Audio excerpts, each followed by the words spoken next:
Welcome to the name game. Workout number 117 is Wko Klump. 4-time with a 15-minute cap, 10 sandbag carries, 150 pounds for males, 100 for females, where 2 lengths of 25 feet is 1 rep.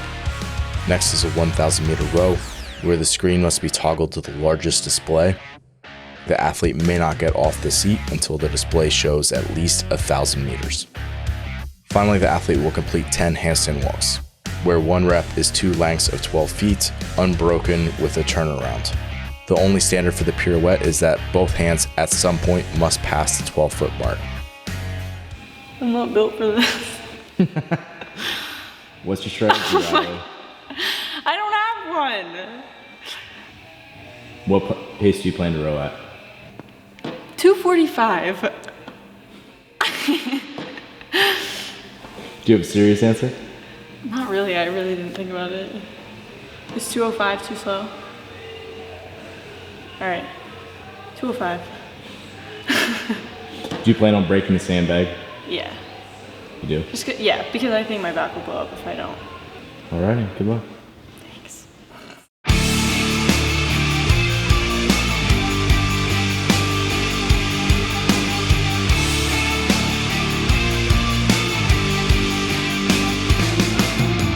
I'm not elite by any stretch of the imagination. 2, 1, go. And we're off. I'd have Chris look up who Wko Klump was before the workout. Yeah, I'd never seen the episode. I enjoyed The Office. I appreciate The Office. I was never like a guy who was waiting every week to watch it, but I definitely want to see the episode because it's probably hilarious. Oh, it's definitely hilarious. So, people gotta go look up Wko Klump if you don't. Just Google it. It's just Steve Carell in a fat suit. But anyway, Riley in the intro said that she planned to do this where she broke it. And spoiler, she doesn't break it. So 10 laps of a sandbag bear hug carry. So she went 250 feet unbroken? Yep. No problem. She didn't look winded at all either. The one thing I will say is, yes, Riley's fit, and that's like impressive. But the 100 to the 150 is a big difference. Oh yeah. Like, I don't know what that is as a percentage, but well, it'll be 66%, right? But it's not 70%, right? It's low. And the other thing that I'm making all the excuses for the guys right now, but Yeah, do it. but like when the other thing is like the object's literally bigger. Like anybody who's picked up a really heavy sandbag, like where you can't get your arms around it, it's like the bigger the sandbag gets, the tougher it is. I know guys are typically bigger than girls, but at the same time, it's like it definitely makes a difference because it gets exponentially bigger the more weight you have on the sandbag, obviously. Yeah, and I think if you're, so like in Riley's case, right, if the 100-pound sandbag is like, this is not that heavy, I don't think going unbroken is like necessarily like a terrible move. No. I'm like, this is one where I will probably try to hold unbroken just because with rowing for meters, it's like, a 158 pace for me is like very easy, like recovery pace almost. And it's like 154 or a 152 is like, now it's like almost like a decent effort. So it's like, you're better off like taking, the extra 8-10 seconds of dropping it and resting to just row that much slower. Right. And not only that, but the drop, and again, we're talking about someone where the weight or the sandbag is not super cumbersome. Like if you're someone who's picking up a 150-pound sandbag and you're a guy and it's body weight, right? That might be a different story. But the transition, turn, rest for a second, pick it up. Like it's not a quick transition. No. If you're experienced rowing in a Metcon, and let's say your posterior's like tired or something like that, you can shift, for example, into your toes more to use your quads as you drive on the rower, or resort to a little more of an arm pull And that's something that people don't necessarily think about when they get on a rower. You know, you're taught like, okay, it's proper leg drive into This way your every back time. extension. Yeah. Right. And it's like at the highest level, yes, on a 1K row, that's probably how people are going to row because the sandbag's not that cumbersome. But for others who are experienced, like you can shift where you're driving to kind of save the muscles that are fatigued from the previous movement. Yeah.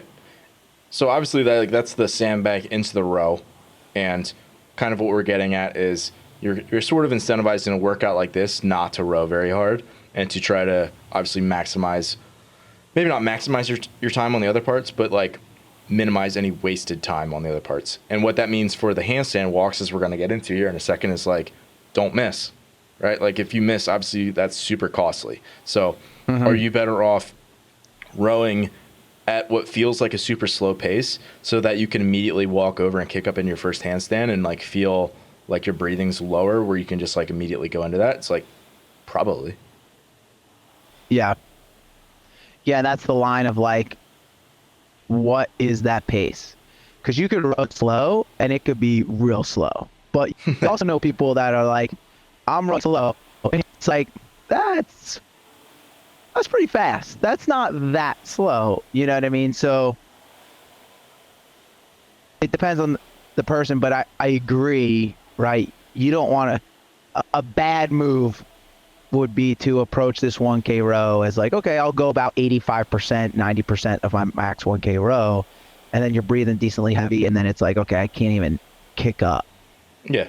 And likely when people do that, it's like they go to do their handstand walks and they like wait 15 seconds before they do the first one and they kick up and they fail their first attempt because they're still out of breath. And then it's like you just wasted like 45 seconds by the time you actually kick up and get your first rep in, where it's like, okay, you didn't need to row 45 seconds slower than that, but if you did row 15 seconds slower per 500 meter pace, then it's like all of a sudden this big difference in like you've actually made up time. Right. And I don't know if you experienced this, but I know I did. When they first incorporated like the unbroken handstand walk in the quarterfinals, I'm a pretty good handstand walker, right? Like I'm not elite by any stretch of the imagination, but in relative to the other skills I have in the sport, handstand walking is one I feel super confident in. And I almost never, I can't remember the last time I fell on a 25-foot increment. And I was so nervous to fall because it was just like the mind screw of it. Like there's no safety net. So now it's like, and Ben will kind of go over some of the nuance of what we're doing here. But now if you over row, it's going to be kind of multiplied in how we're doing the handstand walk in this workout. Yeah, for sure. And so one clarification on the standard, when you're handstand walking, at some point, both your hands have to pass that 12-foot line and then you can come back. There's no like requirement to actually turn around past the line the entire time. Like, so in other words, if you're turning around in the process of doing that 180-degree turn, like you end up going back over the line, it's fine, provided that you actually had both your hands past that 12-foot mark at some point. So provided but both your hands are completely past the line, it doesn't matter how you actually go about turning around. So that's one thing. The other thing is the scale, which a good chunk of people are going to be using. Again, we kind of like talked about this before the call. We were like, if someone is able to do 15 to 25 feet consistently without falling, then we want them to make attempts at these unbroken 2x12. If someone is like to the point where it's like, hey, maybe I kick up and maybe I can get 5 feet, right? Where it's like really the proficiency for handstand walking just isn't there yet, then you're going to do the scale, and it's each rep of this handstand walk, which it's 10 total reps of 2x12. So you're going to be doing 10 reps, and in order to be considered like one rep here, it's 6 handstands to a plate against a wall. So you use a 45-pound bumper plate or a 20-kilo plate, and you'll get one hand onto the plate, other hand onto the plate, one hand down to the floor, other hand down to the floor with your heels to the wall. So it's basically like weight shifts, moving to the plate, back to the floor. That is 1. You have 6 of those. They need to be unbroken. That counts as 1. And then, you can either choose to stay up there and just keep going or come back down. So each of those, again, 6 of those handstand shifts to a plate and back down is 1 rep. So a good chunk of people are going to be using that scale realistically.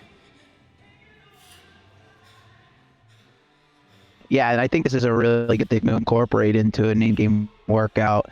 Just judging by where the program has gone with Bosman, he really has put an emphasis on advancing some of these gymnastic skills. And, you know, the turn is not like this revolutionary thing to a handstand walk. However, the trickle-down effect to incorporate things like a handstand hold, handstand pirouettes, stuff like that, I wouldn't be surprised seeing this at like a quarterfinal level, just because, you know, great example is what he did with the jump rope, right? He had crossover double unders the 1 year at the games as an introduction. The next year we're doing crossover, albeit single unders, but crossovers at the quarterfinal level. So I could definitely see this at the quarterfinal level.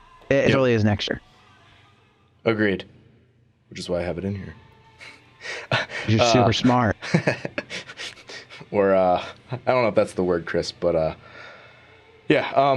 So Riley did fail a rep there, and again, each of those no reps are costly. But at the same time, you can't just be so conservative that like if you're like never close to failing a rep at all, it probably means that you're also not going as fast as you could go. So that's obviously the line you got to go. It's sort of like doing like a heavy snatch in like a workout.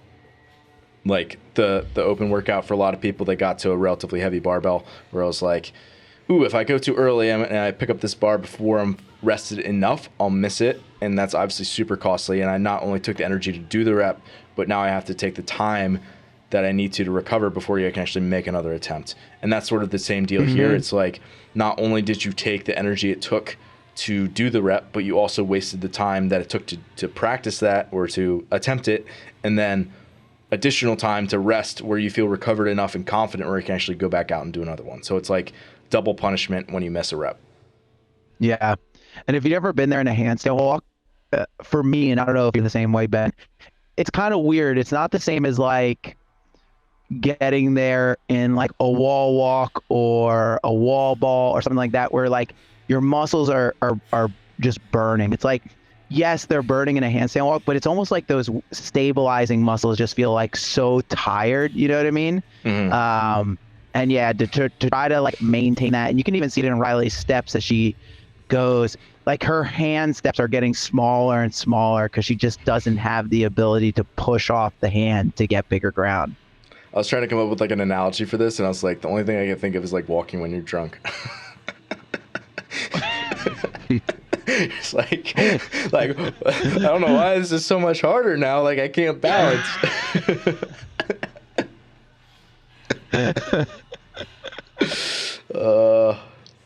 If you want to get really wild, you could handstand walk and pirouette while drunk and see how that goes. Please tag us if you try it. So 3 minutes left. She ended up failing one more here. I believe well, I don't want to ruin the very end. Did she finish? But she is about 3 feet from finishing. Yeah. So, I mean, honestly, Riley. The thing here is like, if it was 10 lengths of 25 feet, which is essentially what, it'd be 24 feet. So, basically like a 25-foot length, that's 10 lengths. It's a lot of work.